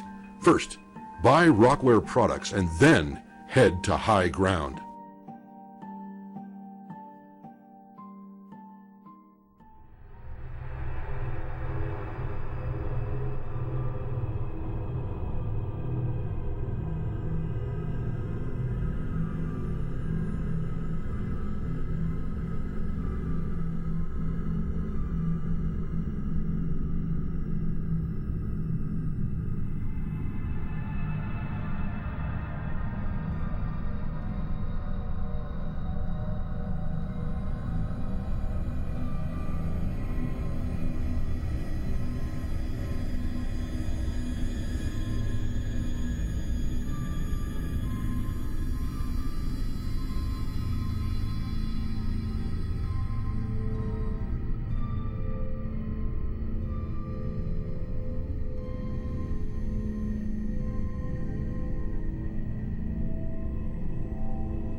We're back on the show. Well, I'm going to need to watch that again.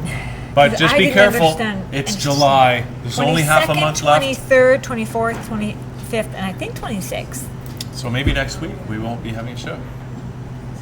Or we'll be somewhere else broadcasting from somewhere else. Maybe with a house on our back. On the other side of the moon. Speaking of which, we'll have some video later. Okay. See? Okay, we're here with Sean It all Dalton. ties in. I know it all ties in. It does.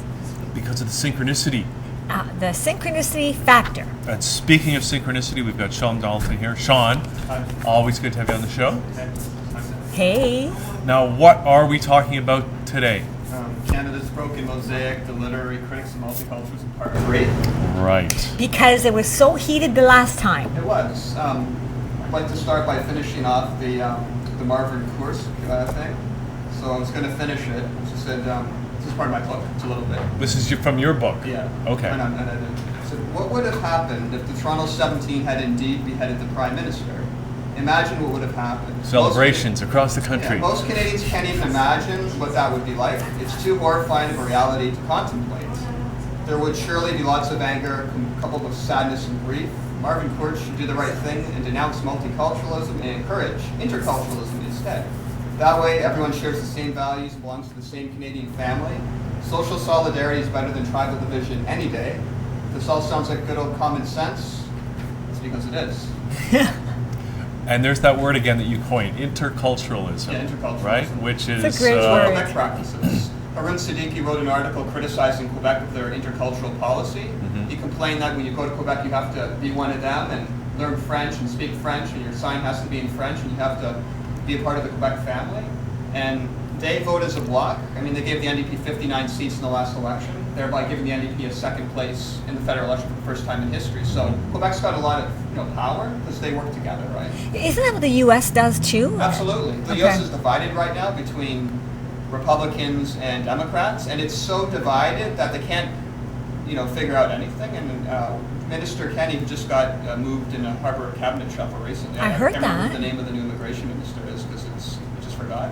But they have a program called the Entrepreneurship Investor Program where they'll submit an application to the minister for creating jobs. And remember the people from remember that TV show where they evaluate businesses? Oh, like Dragon's Den? Yeah, okay. people from the Dragon's Den are going to evaluate their the business plan, and if they accept it, they'll fast track their application, and those people will be brought here quickly. Wait a second. You're saying that the people from the Dragon's Den are working with the government to bring immigrants into the country? It's going to be capped at 200, and they won't be allowed to create restaurants. It'll have to be like a factory or a pharmaceutical thing or a Who software qualifies company. the Dragon's Den people? I know they do a show, Rich. but One guy sold his tech company for $500 million. These guys are walking around loaded. Like they okay, know so it- who qualifies them? I'm going to ask again. Just because they're rich doesn't I mean guess they're just smart. Just personal experience that they've had on the show and the interactions they've had with entrepreneurs. Like they've even admitted some instances where they've funded things and they didn't work out. There's been Okay, so then again, who qualifies them? I guess that's Harper's idea. Or My or point Sherpa's is, idea. you're telling me that those are the best people? I'm not saying Because, they're the best people, but and I'm I know saying- it's not you, but that stuns me. That just Well, absolutely in the stuns 90s, me. Mulrooney had an immigration system where if you had a lot of money, like say $1 million, you could get Canadian citizenship, and they did a follow-up because they were supposed to create jobs too, and the follow-up was a disaster. Like apparently these people just bought a Canadian citizenship for like $1 million. Like they just. it was a Okay, cheap- so it was an so you know what? Okay, so with this idea, and we're maybe going off on a tangent here, but you got me going. Can we hold these people accountable? I would like to hold every single person on the Dragon's Right. Den accountable, as well as the minister, That's why they're going to be evaluating the application forms before the person gets approved for citizenship. And are they Fast getting track. paid to do this? I think they are, yeah. Okay, the people of Canada should know this, but I'm sorry, I don't think that they are qualified. I think it's there's. a great idea. If you can create jobs in Canada, we have 1.4 Yeah, but who million people qualifies unemployed. them? Bring them in. You want to create a factory and build it? And you But wanna who create a widget? qualifies them? Well, their own experience. They're professionals. But there are a They're- ton of people in this country. Is it because they are on the Dragon's Den? Sandra, it's a business initiative. Like, it's better than. But this is the government. We're talking the people of Canada. This is not a business. We're not talking a business here. We're talking the government. We're talking about creating they're jobs. At 200. They're not going to bring in a flood of people. It's 200 people, right? So it's going to take a while to go through the applications to figure out. I would like to take a survey and see who thinks that these people are actually qualified to do this. And I bet you we would find. Well, they're just being asked to evaluate businesses. Yeah, right, and they're going to cap it at 200. It's a pilot project, so they're not going to dive into it. It's not like some crazy scheme. They're going to. It's reasonable. It's conservative.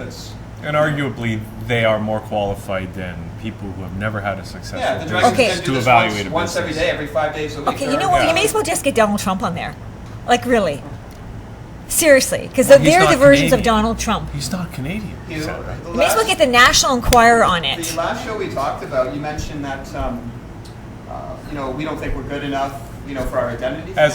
I don't think Dragon's Den is good Canadian. enough for us. There's a book that was released in 2007 called The Unfinished Canadian, The People We Are by Andrew Cohen. And do you want to read a little bit from this book? Okay. Over the past few years, Irvin Studin, a young political thinker schooled at York University, the London School of Economics, and the University of Oxford, approached dozens of prominent Canadians and asked them to write essays on the meaning of Canada. He collected their contributions in What is a Canadian? 43 thought-provoking responses. He published it in 2006. Studin put his contributors into 3 classes. The first is idiocentric. They define the Canadian as liberal, enlightened, diplomatic, tolerant, polite, generous, complacent, differential among positive qualities, or more harshly, parochial and prejudiced. Parochial, thank you. A recurring circumstantial trait is lucky. The second class is socio-political. The Canadian is a creation of the state or an instrument of public policy, such as the Constitution, healthcare, and multiculturalism. For example, the Charter Canadians see their citizenship in the Charter of Rights and Freedoms. The third class are those who are alienated from Canada. They do not see themselves as Canadians at all, but Québécois, exiles within Canada, who make the distinction between le Canadien and the Canadian. And then there's a guy called William Watson. He's an economist from McGill University. It's from page 197. Japan, there's a proverb, the nail that sticks out gets hammered down, and I think that defines Canadians. Like, if you want to be ambitious, people just seem to not like it, or they seem to question you, or, what gives you the right to be so, optimistic or something. Always a nation of sun keepers, Canadians betray the flinty instincts of the envious sibling, on guard for any sign of someone else getting ahead or enjoying the fruits of their success, writes William Thorsell, the head of the Royal Ontario Museum and the former editor of the Globe and Mail. And then a little bit more, almost done. We see the tall poppy syndrome in the doubt, distaste, and disdain among clucking Canadians for those who set themselves apart to be different, original, exceptional, fashionable, or can't hold out to be flashy, flamboyant, and rich. And remember when I mentioned the Dragon's Den, Sandra? You got really critical of these, who gave these people the right. A lot of them did it themselves. A lot of them came up with great ideas, took risks, and succeeded. I love, like, the gentleman that started that store that it's gonna, the store that's up for debate now, the store in Spivak. Shoppers Drug Mart? No, the big Ed's right? He started it with like, $500, $400 of his inheritance, and he started that store, and he grew it to prominence. It's he's still there after all these decades, and it's part of our cultural heritage. It's a nice just because you become successful doing one thing doesn't mean you qualify in being a panel on and judging other people's work. No, but it helps though. No, it doesn't. No, it doesn't. Yes, it does. No, it doesn't. Experience means a lot of things. If you have experience. So they can have a successful business and 3 failed marriages. Okay, so you're saying that it's all about relationships. So because they're successful in that business, they qualify to judge other people's businesses? They're more qualified than a novice who's just graduated from really? school, who's never run a business. Not necessarily. I would disagree with that. Well, all right, well, from a common sense perspective. Like if I would disagree with that. All right. I guess common sense is dead. Well, let's just agree to disagree. Sean, please continue. Thank you. Okay, that's cool. Okay, to stand out. We have a thing about success, we Canadians. We resent it. This is perplexing given our achievements as a people. The explanation may lie in our belief in the primacy of the collective over the individual, which is technically multiculturalism. Thank God my finger was off the air. Only as a group in Canada. Dare to achieve success on your own as a freelancer or as a striver, and you'll be cut down. Elizabeth Nixon, the writer and journalist, thinks that Canada badly needs more ego-ridden exhibitionists with drive. Dragon's Den, there you go. You got Dragon's Den. We're good. Even if she doubts that Canada has the capacity to produce them. Quote, that of course is pretty much impossible given the fact that if anyone, I mean anyone, raises his or her pretty head above the parapet, the number of shotguns leveled at them is awesome, she says. Resentment, envy, and jealousy colonize their conscience, challenging the better angels of our nature. So that's why this one's a pretty good book, The Unfinished Canadian. When was that one written, Sean? 2007. And Andrew Cohen is he wrote Well Canada Slept. And that's basically how Canada, like, the world passed us by because we're so busy squabbling amongst ourselves. Other nations are more culturally confident and they've moved into the future, taking the risks they need and making the achievements that they want to achieve. So what? Okay, so what's the point that you're really trying to get at? And we're going to continue here, but overall, your theme today is what's the point you're making? This result of the psychological disposition of Canadians is a result of social engineering, which creates tribalism, division, and internal fighting. It's okay. Is my group better than their group? It's, should we learn French or not? And all it does is distract us from building like an economy. But if we had a better economy, there'd be more opportunities for citizens. If we had bigger companies, they'd hire more people. There'd be less unemployed people. See now. There'd be more money for philanthropy. There'd be more money for charity. Okay, so now he's trying to hit me where I live, right? Okay, so. I'm trying to make adjustments here. Great. Okay. No, I think it comes down to what we think success is, too. Because I think a lot of Canadians, it's not that Canadians aren't ambitious. I think Canadians care about the welfare of everybody a lot more than a lot of those other countries that I think you're talking about. It's not, Canadians everybody would be fine with winning, if there's a $50 million lottery, for instance, okay? I've heard many people say, look, I only want 1 million. Why can't we break this all down into $51 million wins instead of one $50 million win? Possibly because we didn't earn that money. When you talk about gambling, it's usually the road to ruin. It was the road to ruin. No, but my point is that Canadians. It's a bad idea. Well, it's not. But my point is that Canadians are not so much about huge success. They want success for everybody. That's the problem. When you don't want success for yourself and you focus on everyone else, you don't focus on yourself. You distract yourself from. Like, you have to put yourself first. As selfish as that sounds, if you don't focus on yourself first, how are you gonna do anything else? Now I don't want to get into a big debate here. You already are. I mean, Sean, you're kind of, by saying that, you're kind of reflecting the objectivist point of view that Ayn Rand put forward, which he's trying to talk really calm. Would probably, maybe, perhaps a little bit disagree with Sandra, but okay, let's just say okay, that's one way. Okay, unity, babies. Yes, but okay, unity. Is great. Well, Sean, I just want to continue to have you make your point here. Okay. Do you guys read the Canadian Immigrant Magazine? Any of them? No, Very Newcomer. rarely. I've read Newcomer. I've seen it. Okay.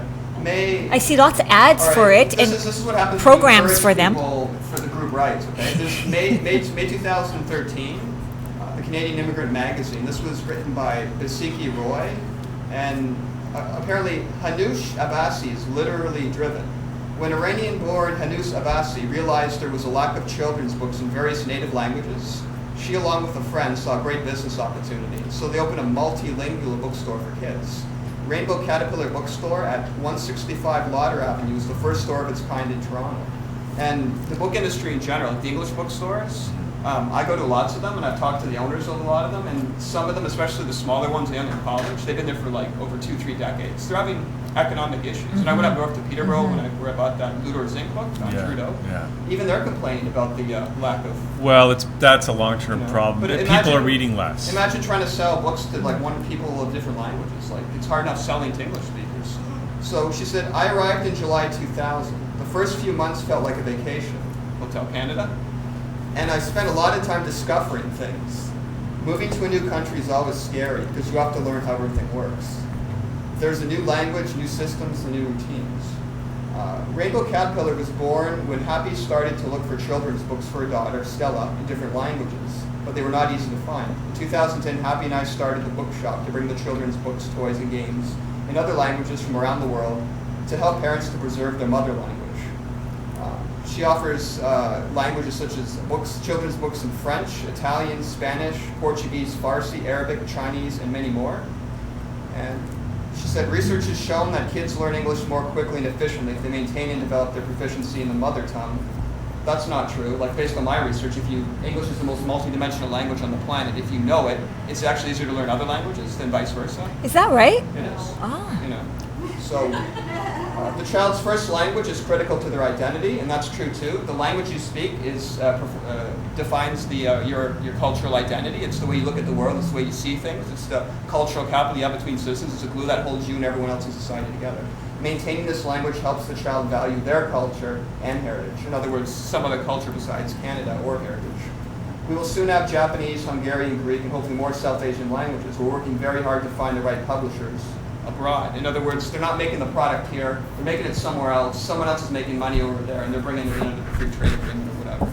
So what you're saying, Sean, is interculturalism. What would interculturalism, how would it handle that whole issue? If she opened a children's bookstore and sold books in only English, that'd be great, because then she'd be adding to the Canadian conversation. More people can take advantage of her ambitions. More people can take advantage of her selection. Maybe she has unique books. And what you're saying is that the people that are coming to Canada should emphasize becoming part of the Canadian culture as a whole. They should write the next chapter. In one of the, well, I would say in one of the official languages. 8.5% of people speak French outside Quebec, so it's not even 1 out of 10 citizens, so it might not be profitable to open a French-speaking bookstore outside Quebec. Well, in some communities it would be, but sure. So this one's April 2013, the Canadian immigrants, in the section called Settlement. It's called Arrival Cities, Good or Bad. And then it says it depends on how you look at them. The quintessential immigrant neighborhood. A walk around St. Jamestown, looming 19 high-rise apartment buildings, and it comes as no surprise that St. Jamestown is the city's most recognized immigrant neighborhood.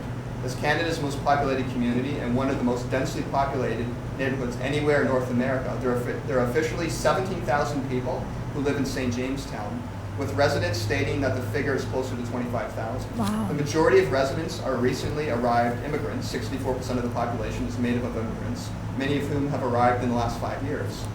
And after English, the top 10 languages spoken in 2006, that's from the census 2006, were Tagalog, which is Filipino, Chinese, Tamil, which is a Sri Lankan language, Korean, Russian, Spanish, Serbian, Amharic, Urdu, which is a Pakistani dialect, some parts of India too, and Bengali, which is India and Pakistan, there's people who speak that language in both those countries, more in India, I guess. Most see St. Jamestown and other immigrant communities like it as just another economically deprived neighborhood. Quote, St. Jamestown suffers from overcrowding, lack of green and public spaces, poor building and neighborhood maintenance, and a general lack of resources for serving the large and diverse population, according to the findings presented by the Wellesley Institute St. Jamestown Initiative set forth.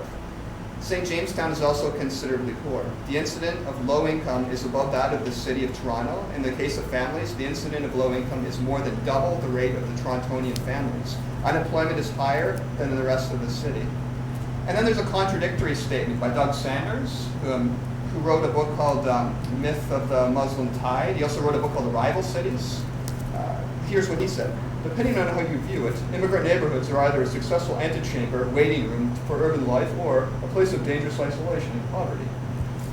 And then he says, immigrant neighborhoods benefit from their tight clustering of poor foreign residents. This helps them function as an instrument of integration, a platform for urban inclusion. It's a springboard or a gateway community where people settle for a couple of years while they get a job and they move on.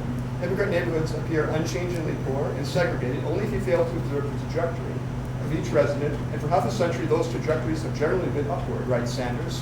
What he failed to mention was, I was living in the Sherbourne and Bloor 10 years ago, and that neighborhood, the Wellesley, the St. James neighborhood, is still the same neighborhood as it was 10 years ago, because people who move there get trapped. Well, okay, now wait a sec. Now, do we know that for sure? Because, I mean, first of all, what he's saying is something that you could measure, and I don't know what the answer to that is, if they really do. The answer is you bring in the Dragon's Den, because they'll be able to relate. Okay, we moved on from the Dragon's Den. Wow. We moved on from that, Sandra. Yeah. But my point is that we can either measure that, and we can either see, are these communities, as they're saying in that magazine, a springboard for these people to go on and become successful Canadians, or are they tending to be a place where people get trapped in these ghettos? Now, I suspect that today they're more of the latter than they were 10, 20, 30, 40, 50 years ago. Well, I actually did security work at 200 Wellesley Building when I worked for IntelliGuard. And I worked there for a month, and I put in transporters to get out of there because every day the police came 3 or 4 times. They're always arresting people. They're knocking people's door down, doing investigations. And the other 2 guards that I worked with were laughing at me. They're like, "You're not getting out of here." I'm like, "What do you mean?" They're like, "Well, we've been trying to get out of here for the last 6 months, but because we're the only ones dumb enough to stay here, you're going to have to stay here too, right? We're going to be in the office most of the time because it's too dangerous to patrol." They want you to work there on the weekend. What was that neighborhood, Chuck? Where was that? 200 Wellesley. Okay, so that's in And that it's same, still like same that case. now. Yeah, there's crack units that they monitor, but they don't bust them because they don't have enough evidence or resources. Well, you know, I suspect that a lot of these new Canadians are not the same people that are involved in the crack trade. It doesn't create a happy neighborhood where if you want to move out... No, absolutely. But I think that this can be measured, and I don't know what it is. I suspect that it's worse than it used to be. But okay, Sean, we don't have a lot of time left, so if we can start moving towards a conclusion. I know you got Adrian Clarkson's book there. Okay. All right, I'm going to read something from Oriana Fallaci's The Pride and the Rage. Okay. And this was written in 2001. She was a war correspondent. It was republished in 2007. Okay, it's about the States. Remember, Canada's slogan is peace, order, and good governments, whereas the U.S. is life, liberty, and pursuit of happiness. So that plays a narrative into like what she's trying to say. Okay. She said, the Declaration of Independence, quote, "We hold these truths to be self-evident, that all men are created equal, that we are endowed by their Creator with certain inalienable rights, that among these are life, liberty, and pursuit of happiness, that to secure these rights, governments are instituted among men," end quote. And this paper that from the French Revolution on the whole West copied, from which each of us has drawn inspiration, still constitutes the backbone of America. Her vital lymph. Know why? Because it transforms the subjects into citizens, because it turns the plebes into people, because it it orders the plebes into citizens to rebel against tyranny and to govern themselves. You know, so it gives them independence. And we don't give people independence, we promote group rights. And we encourage group rights, so those groups will never work with another group because other groups have their own group rights, and everyone is asking for government entitlements from the state, as we mentioned in previous debates. So that's not helpful. This doesn't help create a cohesive, unified Canada. So what's the solution, Sean? If you can sum up for us, what's the solution that you're looking at here, that you're advocating? It'll take 20 years to fix this, but simply the solution is to make sure people know English when they come into the country. Or French. Or French. Well, if they go to Quebec, right? Quebec has its own immigration policy. It's different from Canada's because they also have their own pension plan. There are other French-speaking. But also to teach history in the school system so that kids don't grow up ignorant of the 200-year Canadian history. So, in your opinion, do they need to speak English or French fluently? Or they should be encouraged to. Not encouraged. Do they need to be able to do that, to speak one of the 2 languages According fluently? to all the studies that I've looked at, from Ryerson, from UFT, from Western Ontario, that's the #1 detriment for successful citizens. If they know the language, they can pursue their interests. I mean, it makes sense to me. So, in your opinion, they should not be allowed to become a Canadian citizen until or unless they can speak one of the 2 official languages. Is that what you would? It helps them feel like more part of the mainstream. Like it's not necessary, but it helps. But that would be your recommendation, right? To promote interculturalism. Is that like the common and duties and responsibilities and gender equality and property rights? We should have some property rights. Yeah. Well, absolutely. I think it does make sense that if we have people speaking in silos, speaking different languages, well, obviously those people can't speak to everyone else. And I think better if we can all speak to each other and be able to have a conversation. If someone starts a bookstore, that's a great idea, but make sure I can buy books from the store too. I can't read Spanish and Persian and German. But you've given up reading children's books, I presume, Sean. What if I want to buy children's books for someone that I know that has kids? I'm not going to buy a book in Persian or Spanish or German. All right. It'll be in English. Okay, Sean. So thank you for doing this, and thanks for bringing all this great thinking about the country and about the culture to the show. And if people want to get in touch with you, Sean, where can they do that? Because you are writing the book. Okay. The other 2 debates we had on this, we're going to have to do a part 4, actually, because I have enough material for it. I didn't expect to even do a part 2. Okay. Canada's Broken Mosaic, the Literary Critics of Multiculturalism, part 1 and part 2. This is part 3. And we'll do a part 4. If we make it through alive. Yeah, if this heat doesn't melt us all. No, I thought it was each the other. New World Order. Don't forget about the New World Order. I'm bringing one of those spongy things that I can use. You should get a taser. That way you can tase Sean. Try to make a business out of it, Stan, and make money. Throw a dragon's den. Maybe they'll Ouch! We can have. We'll get the audience so they can tase whoever they want. They can tase They'll be you, by Sandra, or 20% of the business, so I can make profits too. And then we can have, then we can donate it to some of the charity, and that's what they need. Unity All right. charity. Sean, how do people get in touch with you? Well, they can send me an email at sean@endofthieves.ca, or they can. My personal information's on some of the other debates at the end of it. Okay, great. Sean, thanks for doing this. Thank you, Sean. Thank you so much. Okay, so I guess that's it for the show. Awesome show. Oh, and I forgot to mention, we're going to put a link to a video that Sean wanted people to see, which we can't play for debate copyright that was reasons. on But me, we're going to right? put the link in the signature, so you can click on that and check out that video. Until after the trine. Because We have Omni, a trine thing. we give Omni TV money from the government, and Rogers uses the money for ethnic programming. And this is a debate between Zuhair Kazmari, he's an author, and he says some incredible things. And I think people should watch the video because this isn't 1991 anymore. Like we've changed, we've evolved as a people, so we're not thinking the same way we did back in the 90s. For sure. It's amazing that he would say such things, because he wrote a book actually which said pretty much the opposite. His book's in my library, so.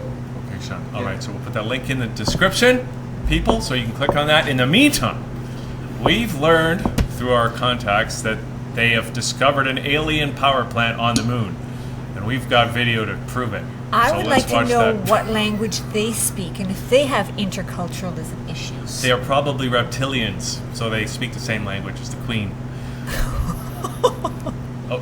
Okay, alien power plants on the moon. Here we go. Thanks everybody for tuning in. We'll see you Stay next time. humble, unlike you.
Hi, I'm Karen Lefave, founder of Woman Not Waiting.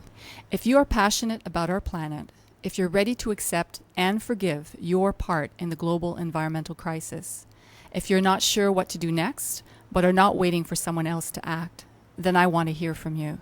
Let's build a legacy of stewardship we and future generations can embrace. Join me, Karen, at womannotwaiting.com as we build an international community of stewards together.